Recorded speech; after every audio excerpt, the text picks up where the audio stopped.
지금 국면은 상당히 싸도 너무 싼 국면이고 6개월이고 1년이고 지나가면서 보면은 아 진짜 그때가 우리가 마지막으로 싸게 살 수 있던 국면이었구나 이렇게 네. 생각할 수 있는 그런 모멘텀이 나는 나올 거라고 보는 거예요.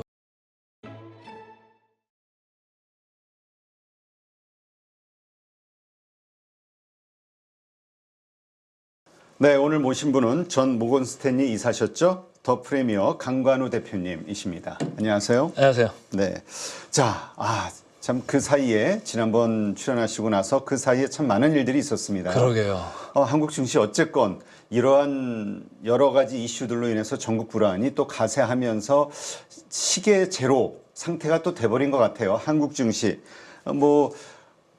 어디죠? 짐바브웨인가요? 어디 다음 몇 순위 아래서 꼴찌에서 몇 번째라고 하던데 한국 증시 지금 현재 상황 어떻게 보십니까? 아이고 미치겠습니다. 이게 한국 증시 랭킹을 보면은 진짜 할 말이 없습니다. 저도 증시에 좀 몸담은 지가 30몇 년이 됐는데 이런 때가 없었던 것 같아요. 우리나라가 선진국에 들어가 있다고 OECD 들어간 지가 언젠데 지금 한번 차트를 한번 보실까요? 이게 보면은 전 세계에서도 이런 꼴찌가 없잖아요. 야, 그러게. 이게 뭡니까 이게? 다 저렇게 올라가는데 그러게요. 제일 오른쪽에 보면 비트코인만 신났고 우리나라는 왼쪽 끝에 가 있잖아요. 그나마 우리나라는 채권이 그나마 좀 수익률이 괜찮고 주식 쪽은 코스피도 그렇고 코스닥도 그렇고 쭉 내려와 있고 아니 그럼 미국 달러화가 강세로 가는데 왜 우리나라 원화만 저렇게 밑으로 더 처져 있죠? 저런 걸 보면서 참 우리나라가 지금 체력이 많이 약해져 있구나. 여기에다가 플러스해서 전국 불안이라는 그런 강펀치가 들어오니까 그렇죠. 지난번에 2,400선을 갑자기 또 하회해버렸잖아요. 근데 거기서 피본 거는 결국은 개인들만 피봤잖아요. 개인들이 반대 매매 그렇게 막 당하면서 결국은 또 그때를 바닥으로 해가지고 2,500 터치하고 다시 지금 밀려 내려오는 건데 어제는 또 미국에서 금리나 앞으로 내년에 가서는 4번 할까 한 2번 정도 줄일 수 있다 이런 이제 우려들이 나오면서 이렇게 내려가는 건데 우리나라 성적표 이래가지고 어떡할 거냐 이런 생각들이 좀 들어요. 그래서 뭔가 좀 돌파구가 있어야 되지 않겠느냐 이런 생각들을 합니다. 나중에 또 말씀을 드리겠습니다만은 돌파구가 될 것들이 조금 있어요. 그래서 하나하나 좀 살펴보도록 하죠. 네. 하여튼 지금 이 한국 증시가 이렇게 빠지는 데는 결국 외국인이 떠나기 때문인 것 같고 네. 외국인이 떠났다라는 것이 며칠 전에 발표된 그 MSCI 신흥국 지수에서의 우리 한국 비중. 저는 예전에 몇 년 전에 들었을 때는 우리가 거의 중국하고 1, 2위를 다퉜다라고 이야기를 들었었는데 이번에 보니까 인도하고 대만이 19%가 넘고 우리가 올 2월 달에 12%였다가 9%대로 확 떨어졌네요. 그러게요. 제가 어제 저녁에 제 친구랑 저녁을 먹는데 이제 종합상사 오래 다녔던 이제 임원 출신이고 딴 데 지금 상장사 가서 높은 지위에 있는데 그러는 거예요 대뜸. 상사했으니까 우리나라 물건을 전 세계 막 팔았던 사람이잖아요. 그렇죠. 팔 게 없대요 이제. 이제 경쟁이 그만큼 치열해진 거군요. 팔 게 없다는 거야. 그래서 야 큰일 났다 진짜로. 이거 어떡하지? 그러면 우리나라 수출로 먹고 사는 나라잖아요. 그렇죠. 수출로 이게 돌파구가 안 되면은 자생적으로라도 뭔가 좀 돌파구를 마련을 해야 되는데 저는 이번에 전국 불안이 와가지고 정치적으로도 우리는 그래도 많이 앞서 나가 있다. 질서도 잘 잡혀 그렇죠. 있고 치안도 좋고 외국인들도 서로 와가지고 맨날 유튜브 들고 다니면서 우리 밤에 돌아다녀도 괜찮아요. 여기 되게 안전해 이러잖아요. 우리가 보니까 갑자기 시계를 45년 전에 확 돌려놓으니까 아닌가 싶기도 하고 이게 뭐지 이런 생각들을 했던 건데 전국도 좀 불안한 게 좀 있고 경제적으로도 금방 말씀드린 대로 수출 쪽도 좀 안 좋고 내수도 계속 침체하고 있고 그러니까 정치적으로도 그렇고 경제적으로 그렇고 우리 시장이 경제가 다 지금 몰려 있는 상태예요. 거의 벼랑 끝에 몰려 있는 거 아니냐. 근데 우리가 이렇게 망한 민족이었습니까? 아니잖아요. 그렇죠. 항상 돌파를 했거든요. 뭔가 이게 돌려 세우는 뭔가 이제 모멘텀이 있을 수가 있는데 저는 이제 그 중에 하나가 계속 제가 방송에서 얘기하고 이 8.15 모니터에서도 강조를 했던 사항인데 상법 개정. 상법 개정.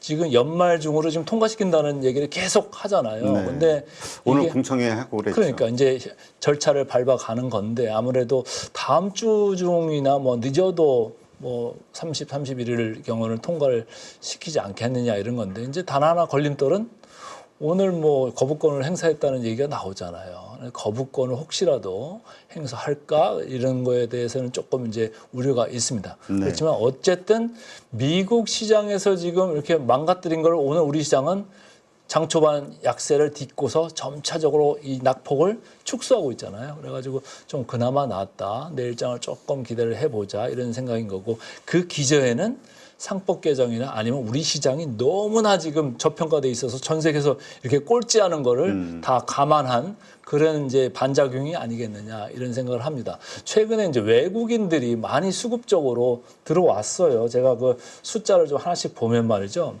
수급 방향으로 봤을 때 코스피, 코스닥 두 개를 다 더해놓은 걸 제가 10일 누적으로 이렇게 쭉 보면 네. 지금 24년 1월부터 해가지고요. 지금 10월 달까지는 계속 이렇게 팔자로 밀려 내려가잖아요. 그죠? 그러네. 그래서 이쪽으로 보면 뭐 2조, 4조, 뭐 심지어는 누적 기준으로 6조까지도 10일에 6조면은 2주 동안 6조를 판 거예요. 네. 그러니 뭐 이걸 견뎌낼 재간이 없잖아요. 근데 최근에 보면은 그렇지 않아요. 좀 분위기가 바뀌었죠. 다시 팔기는 수급이 파는데 올라오네. 2조 정도로 왔다가 여기 보합부로 왔잖아요. 이 얘기는 뭐냐면 최근에 또 순매수가 좀 강하게 한번 있었던 적이 있어가지고 올라갔는데 오늘 조금 파니까 이 숫자가 내일은 조금은 내려가겠죠. 그럼에도 불구하고 이 외국인들의 순매도세는 과거에 보였던 이런 가파른 순매도가 아니고 어느 정도 질서 있는 지금 순매도 행렬이다 이렇게 보이는 거예요. 네. 근데 이제 이게 우리가 항상 시장에서 많이 보는 거죠. 외국인이 샀어? 팔았어? 야, 오늘도 팔았대. 그저께도 팔더니 이 얘기인데 이건 현금 시장에서만 이렇게 되는 건데 제가 그전에도 말씀드릴 때 선물 시장을 가지고 우리 삼성전자를 연계해서 가지고 놀고 있습니다. 이렇게 그렇죠. 했잖아요. 선물 시장도 보셔야 돼요. 선물 오늘은 좀 많이 이제 때리고 있습니다만 외국인이 누적 기준으로 봤을 때 최근에 상당히 사들어왔었어요. 네. 근데 오늘은 미국에서 어제 얻어맞으니까 오늘 조금 이제 덜어내는 그런 반작용이 지금 나오고 있는 건데 최근에 이렇게까지 올라왔어요. 그러니까 아까 보여드린 수치는 뭐였죠? 현물에서 코스피 코스닥을 뭐 10일 기준으로 한 2주 정도를 저렇게 때렸었다. 근데 선물 쪽에서는 어떻죠? 계속. 선물 쪽에서는 2주 정도를 오히려 사 들어왔어요. 그러니까 현물에서는 계속 팔지만 선물에서는 2조를 샀어요. 근데 이 똑같은 2조가 아니에요. 현물의 2조, 선물의 2조. 선물은 뭐가 있죠? 레버리지가 있잖아요. 그렇죠. 훨씬 강하거든요. 그러니까 여러분들이 현물 시장만 볼 게 아니라 선물 시장도 같이 보셔야 돼요. 그러니까 선물 시장이 더 방향성에 있어서는 이게 더 맞는 경우가 많다. 왜냐하면 배팅을 세게 했으니까 말이죠. 그러니까 결국은 그 선물 매수 쪽, 그러니까 어디에다 베팅을 했느냐 그것이 외국인들이 앞으로의 증시 흐름을 네. 예상하고 있는 방향을 우리가 볼 수 더 있다. 관측을 이제 할 필요가 있다 이렇게 보는 거예요. 근데 선물을 이렇게 쭉 올렸다는 얘기는 뭐냐면은 현물들은 지금 팔고 나가는 거 알겠는데 자기들이 봤을 때는 최근에 너무 밑으로 내려와 있다 이런 걸 좀 생각한 게 아닐까 이런 게 하나 있는 거고 또 하나는 우리가 2,400을 깨면서 하회할 때 누가 들어왔죠? 연기금이 들어오기 그렇죠. 시작했잖아. 연기금이 들어와서 이제 계속 사기 시작했고 그다음에 또 뭐가 있었죠? 삼성전자 자사주를 또 사기 그렇죠. 시작했잖아요. 삼성전자가 다 지금 자사주로 어쨌든 외국인들은 계속 매도 행렬을 하고 있는데 그거를 상당 부분을 지금 흡수해 가고 있다. 그런 걸 보면서 아 이제는 조금 이제 돌 때가 됐다 이런 생각도 하는 거고 제가 뭐 계속 말씀드립니다만은 밸류에이션으로 봐도 2,400 깨고 내려가면 너무너무 싼 국면이기 때문에 여기서는 크게 당하지는 않더라. 물론 이제 시간적으로 기간이 좀 생각보다 길어질 수는 있지만은 가지고 있으면은 뭐 3개월이고 6개월이고 다 돈을 벌었었더라. 이런 게 이제 아주 체험적으로 있기 때문에 외국인들은 현물하고 선물 시장에서 방향성을 좀 달리하면서 우리 시장은 이제는 이제 저가 매수 권역에 들어와 있다 이렇게 인정을 하고 들어오는 거 아니겠느냐 이런 거예요. 근데 어제 같은 경우에 보면 삼성전자를 조금 샀잖아요. 근데 오늘 그 몇 배로 팔고 있어요. 어제 70만 주인가? 네, 그래서 어제 사고 오늘 벌써 이제 500만 주 가까이 팔았으니까. 네, 제가 볼 때는 이제 조금 더 견뎌내야 되는데 삼성전자만 먼저 볼까요? 삼성전자 외국인 지분율 이렇게 보시면은 뭐 하염없이 내려가잖아요. 아, 진짜 엄청 팔았네. 엄청 팔았어요. 그때 제가 한 달 반 전인가 그때 말씀드릴 때 삼성전자 아직도 외국인 매물이 10조 남아 있습니다. 그랬습니다. 그러니까 상당히 그때 조회수도 많고 그렇던데 제가 다시 업데이트해서 계산을 해보니까 한 5조 5천에서 6조 정도 이제 남은 것 같아요. 근데 최근 한 달 사이에 외국인들이 삼성전자 기준으로만 거의 한 4조 정도를 팔았어요. 네. 근데 삼성전자 자사주로 한 1조 정도 산 것 같아요. 그럼 나머지는 3조는 국민연금이나 아니면 개인이나 이쪽에서 이제 소화된 측면이 있다. 그래서 방금 말씀드릴 때 한 6조 정도 남았다고 그랬잖아요. 근데 4조를 흡수하는데 한 1조로 한 달 정도 했다라고 치면 6조를 그걸 해결하는 데는 한 달 반 정도 걸릴 거다. 그리고 지금 자사주로 매달 이제 1조씩 산다고 보면 뭐 거의 거기에서는 크게 하방은 없을 거다. 지난번 같이 49,900원 그걸 다시 깨고 내려가는 그런 국면은 쉽지 않다. 이렇게 이제 개인적으로 보고 있는데 그런 이제 일정이 한 달 반 정도 견딜 수 있는 실탄이 있다고 그랬잖아요. 그렇죠. 매물벽이 있다고 그랬잖아요. 네. 한 달 반 후면은 무슨 일이 있냐면요. 이재용 재판 2심 결과가 이제 그때 네. 확정이 될 가능성이 커요. 2심이 아마도 2월 첫째 주에 늦어도 그때까지는 돼야 돼요. 왜냐면은 그때 재판부가 다 정기 인사처리거든요. 네. 딴 데를 가버리니까 그 전에 이제 재판 결과를 확정을 짓고 이제 움직인단 말이죠. 그러면 늦어도 2월 초, 빠르면 뭐 1월 말 정도에 이제 삼성전자의 운명을 가르는 재판 결과가 나올 수가 있는데 지금 삼성 측에서는 무슨 말을 할까요? 계속적으로 여론도 그렇게 만들고 있는 거고 뭐 그 재판부에도 그렇게 얘기를 했을 텐데 삼성전자가 차지하는 우리나라에서의 경제적 비중이 있잖아요. 그렇죠. 그러니까 삼성전자가 안 그래도 주가도 이렇게 흔들리고 그러는데 이럴 때 선장이 하차하면 안 됩니다. 그런 논리도 이제 아마 폈을 건데 그런 거 저런 거를 이제 이유를 대 가지고 뭐 우리가 지금 어쨌든 무죄가 맞고 무죄를 받아 마땅합니다. 이런 식으로 이제 얘기를 할 수가 있다는 거죠. 그러면 그때 이제 재판 결과가 나오는 것도 이제 한 달 반 정도 되면 나올 거고 네. 외국인의 매물도 한 달 반 정도 되면 소화가 될 거고 그래서 제가 볼 때는 연말을 이렇게 보시면서 상법 개정이 될 거냐 안 될 거냐 이것도 하나의 관전 포인트이지만 삼성전자를 배당을 받고 넘어갈 거냐 그냥 넘어갈 거냐 제가 볼 때는 이제 하방이 별로 없다고 보면 삼성전자가 뭐 자사주도 사고 배당도 많이 할 수밖에 없어요. 왜? 상속세 그 재원이 그렇죠. 필요하잖아요. 지금 전부 담보대출 받았다. 담보대출 받고 이것도 또 문제가 되고 그러니까 배당도 또 줄 수가 있어요. 그러니까 배당을 받고 넘어가서 배당락 되더라도 크게 뭐 밀릴 것 같지는 않고 그럼 한두 달만 견디고 나면은 다시 위로 좀 틀지 않겠느냐. 근데 위로 틀 때는 뭐 그러면 촉매가 될 뭔가 있어야 되잖아요. 그렇죠. 재판 결과도 촉매가 될 수는 있지만 결국 뭐 8단 12단 거기서 뉴스가 나오지 않을까요?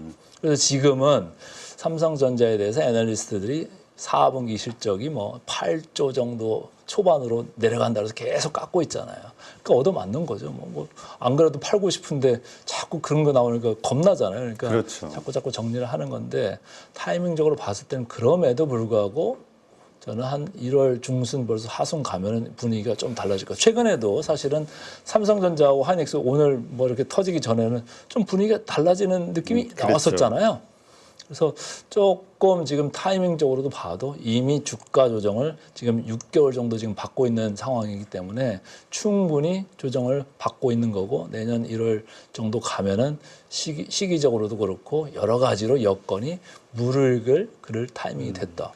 아니 대주주들 지금 담보대출로 받은 평균가가 그러니까. 기준이 뭐 58,000원이나 63,000원 지금 이런 오히려 얘기를 하잖아요. 뭐 그런 얘기하는데. 그러니까요. 지금 뭐 반대매 걱정하고 있는데 그걸 가만히 내두고 보겠습니까? 그럼 그거 이상으로 올라간다고 보는 거. 그럼 펀더멘탈로 이게 그러면 그 이상으로 올라갈 수가 있겠느냐라고 했을 때는 아까 얘기한 콜 테스트를 통과한다든지 아니면 HBM 수요가 생각보다 더 강할 수 있다. 이런 얘기들이 이제 스토리가 나오면 이제 가능할 텐데 콜 통과했다는 얘기는 뭐예요? 기술적으로 많이 뒤쳐졌던 게 많이 캐치업을 했다는 얘기잖아요. 그렇죠. 그러면 시장의 주도권을 다시 가져갈 수도 있겠다. 주도권을 가져간다는 얘기는 수급의 주도권도 가져갈 수가 있겠다. 이런 생각을 하시는 분들이 점점 많아지면 하방은 되게 단단해질 거라고요. 그래서 저는 조금 지금 뭐 전국이 좀 그렇고 경제적으로 그렇고 시장도 계속 전 세계에서 꼴찌를 하고 있습니다만은 그래도 좀 버텨야 될 국면이다 이렇게 보고 있습니다. 네. 자, 그렇다면 말씀하신 대로 삼성전자는 이제 배당을 받고 들고 가는 거 연말을 들고 넘어가는 게 오히려 좀 나을 수 있다. 네. 이걸로 좀 이해가 되는데 어쨌건 지금 시장은 계속 하락하고 있습니다만 신용융자 잔고도 계속 빠지고 있거든요. 그러게요. 이거를 시장이 너무 침체되니까 이제 이것도 호재보다는 악재로 보시는 분들도 있어요. 이게 지금 아직까지는 악재인 것 같아요. 왜냐하면 신용이 최근에 많이 빠졌잖아요. 네. 차트 한번 보시면은 파란 줄이 코스닥 시장이거든요. 지금 6조 4천까지 내려왔어요. 야, 진짜 많이 많이 내려왔죠. 빠졌네. 이게 왼쪽에 보시면 거의 10조 중반대까지 했었던 국면이 있었거든요. 작년에 4월 달에 10조 중반까지 갔다가 금년에도 계속 9조대에서 버텼죠. 코스닥이. 아무래도 뭐 2차 전지에 대한 기대감. 뭐 바이오에 대한 기대감 이런 것들이 많았다가 최근에 우리 시장 망가지면서 7월부터 거의 같이 망가진 거예요. 근데 계속 버티고 했는데 지금 6조까지 내려왔습니다. 근데 빨간 거는 코스피거든요. 근데 코스피도 거의 11조대에서 버티다가 7월부터 한번 얻어맞았죠. 여기 올라갔던 거는 삼성전자를 또 개인들이 많이 샀거든요. 그러니까 쭉 올라갔던 건데 최근에 좀 밀려왔어요. 근데 8조 9천 코스피, 6조 4천 코스닥 이렇게 봤을 때는 코스닥의 그러면 체력이 어느 정도 되냐 이거죠. 물론 코스닥에 이제 개인들의 참여 비중이 상당히 높잖아요. 근데 코스닥의 시총을 보면 코스피에 뭐 20% 내외 봐주면 많이 봐주는 거거든요. 근데 지금 이거 신용으로 보면 20% 내외가 아니잖아요. 그렇죠. 지금 80% 정도 되는 거거든요. 그러면은 너무 신용이 높은 거 아닌가? 이런 생각을 이제 저는 개인적으로 해보는 거죠. 아, 지금 이미 많이 빠졌음에도 불구하고 아직도 네, 높다. 아직도 높다. 왜냐? 제가 지금 가져온 여기 표는 2년짜리 표기 때문에 많이 빠진 거로 보이잖아요. 그렇죠. 근데 10년, 15년짜리를 보잖아요. 아직도 신용이 되게 높아요. 그래요.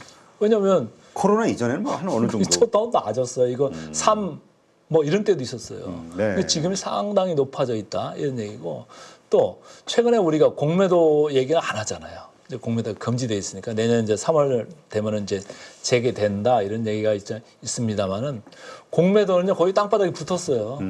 외국인들이 공매도를 신규로 못 하니까 그렇죠. 커버한 것만 있으니까 점점 줄어가지고 전체 상장 주식수의 뭐 0.2%, 0.3% 요거밖에 안 돼요. 근데 얘들은 아직도 많거든요. 그거에 비해서는. 그래서 제가 지난번에도 거꾸로 기울어진 운동장이 지금 돼 버렸다. 그 얘기는 뭐냐면 아직도 신용이 많더라. 네. 그 얘기였어요. 그래서 신용이 많은데 결국은 다 얻어 터지면서 반대 매매로 털리면서 2,400선을 또 갔다 왔잖아요. 그러니까 밑에서 올라올 때는 가볍게 올라오는 이유가 악성 매물들이 없으면 반등은 또 이렇게 가볍게 올라올 수가 있는 거예요. 그래서 그게 참 희생이 되고 있는 게 개인들이라서 좀 안타까운데 결국은 회사들을 좀 잘 살펴보고 뭐 카더라만 좀 듣지 마시고 좀 실제적으로 아니 부동산 전셋집이 됐든 뭐 매매가 됐든 살 때 대충 안 사잖아요. 그렇죠. 지금 뭐 진짜 아주 신중하죠. 왜냐면 한 번 사면 그러니까. 팔기 어려우니까. 낮에도 가서 보고 밤에도 가서 보고 비 올 때도 가서 보고 눈 올 때도 가서 보고 해 났을 때 어두울 때 다 가서 보잖아요.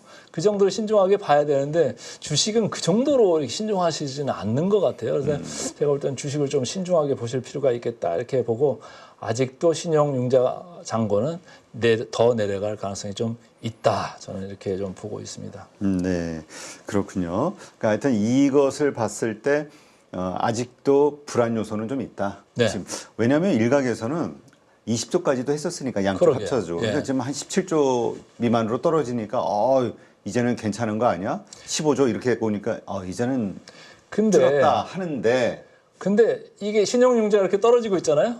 근데 금방 말씀하신 게 신용융자가 20조대에서 한 15% 지금 떨어진 셈인 거잖아요. 근데 거래대금은 더 많이 떨어졌어요. 거래대금은 매일매일 조금씩 내려가요. 근데 거래대금 중에서 한 60에서 70%를 차지하는 게 프로그램 매매거든요. 근데 계속 밑으로 내려가고 있어요. 조금씩 내려가면 느끼지 못할 정도로 내려가고 있어요. 그래서 아직 바닥권이 크게 오진 않았다 이런 생각을 하는 분들도 있을 텐데 어쨌든 개인들이 다 손발이 지금 묶여 있는 상태가 많잖아요. 그렇죠. 뭐 현금이 없으니까. 현금이 없어요. 다 주식으로 물려 있고. 다 물려가지고 있고. 그러니까 반등하기만 학수고대하는데 반등은커녕 계속 반대 매매로 털리고 하니까. 그리고 신용이라는 게 며칠 지나면 금리가 또 확 뛰잖아요. 네. 그러니까 가지고 있으면 있을수록 상당히 지금 불리한 국면은 맞다. 그러나 이 또한 지나갈 가능성이 크고 아까 말씀드린 대로 한 달에서 한 달 반 정도 가면은 조금 좋은 여건으로 돌아갈 수가 있다. 이렇게 보고 있습니다. 하여튼 지금 이러한 상황, 한국 증시가 뭐 정말 희망을 가질 만한 요소가 별로 없다. 이렇게 보는 측면에서 또 반대 논리는 하나는 그럼 싸다. 그러나 싸다. 싸죠. PBR 0.8배를 이야기하는데 네.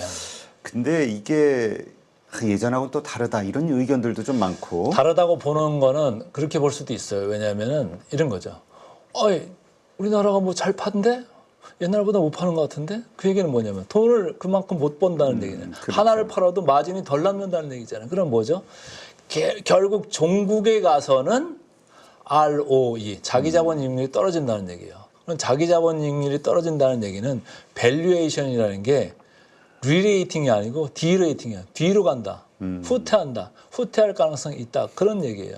근데 이제 밸류에이션을 보는 방법이 여러 가지가 있습니다. 이제 이렇게 제가 지금 차트 가져왔습니다만 이렇게 보는 거는 역사적인 밸류에이션을 기준으로 봤을 때 이거는 0.8에서 뭐 1.2나 뭐 여기를 왔다 갔다 하더라. 그래서 0.8로 봤을 때는 그 지금은 상당히 밑에 쳐져 있는 게 맞다.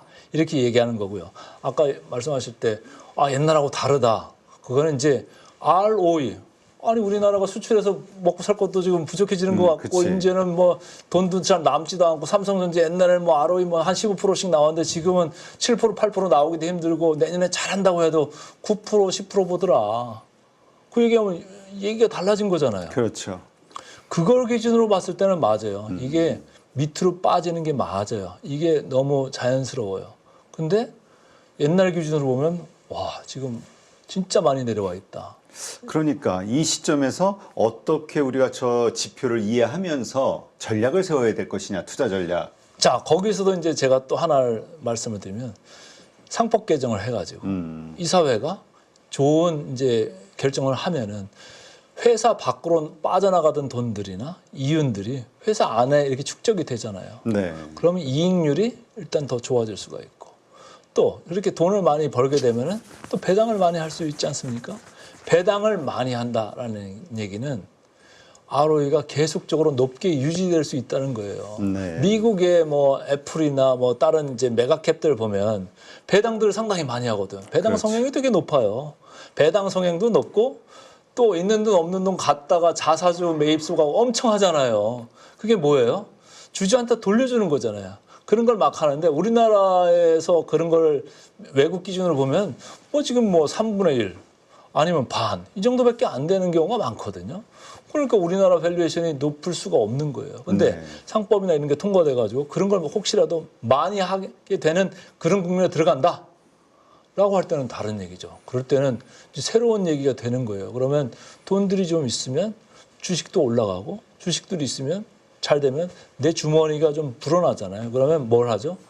아니 뭐 싼 거 먹을 거 조금 더 비싼 거 먹을 수도 있는 거고 쇼핑 안 할 거 할 수도 있는 거고 이렇게 부의 효과 그리고 선순환으로 돌아갈 수가 있겠다라고 보면 지금 국면은 상당히 싸도 너무 싼 국면이고 지금 정치적으로 경제적으로 우리나라가 몰려 있는 국면이기 때문에 네. 여기서는 제가 뭐 외롭게 외치고 있는 것 같습니다만은 이게 만약 6개월이고 1년이고 지나가면서 보면은 아 진짜 그때가 우리가 마지막으로 싸게 살 수 있던 국면이었구나 이렇게 네. 생각할 수 있는 그런 모멘텀이 나는 나올 거라고 보는 거예요. 그래서 상법 개정은 반드시 돼야 된다 이렇게 좀 믿고 있습니다. 그리고 그 전제하에 앞으로 한 달 반 이후서부터는 정말 좋은 시장이 열릴 것이다. 네, 이제 선순환이 갈 수가 있는 거죠. 왜? 서로 견제와 균형. 우리 저희가 책에서 배우던 거잖아요. 그래서 서로 너무 과욕을 부리지 않고 그리고 소액주주들의 이익도 많이 생각을 하면서 물론 이제 이사회의 결정이라는 게 100% 매번 맞을 수는 없잖아요. 그렇죠. 꼭 아니 무슨 신사업을 하는데 뭐 미래를 갔다 온 것도 아닌데 그걸 돈이 꼭 된다 안 된다는 알 수가 없잖아요. 그러나 최선의 노력을 해가지고 의사결정한 그런 경영 판단 이런 거에 대해서는 사실은 소송의 대상이 될 수가 없다. 저는 이제 개인적으로는 그렇게 봐요. 네. 그런 것까지 뭐라고 할 수는 없다. 그런데 우리가 너무 분명히 금방 느낄 수 있는 예를 들어서 물적 분할을 뭐 한다든지 뭐 M&A를 한다든지 아니면 매각이나 뭘 할 때 너무 불합리한 경우는 너무 많이 봤지 않습니까? 그래서 그런 거 정도만 못하게 해도 시장은 리레이팅이 시작될 거다. 조금씩 조금씩. 그래서 저는 여기가 돼야지 피가 좀 돌기 시작할 거다 이렇게 보는 거예요.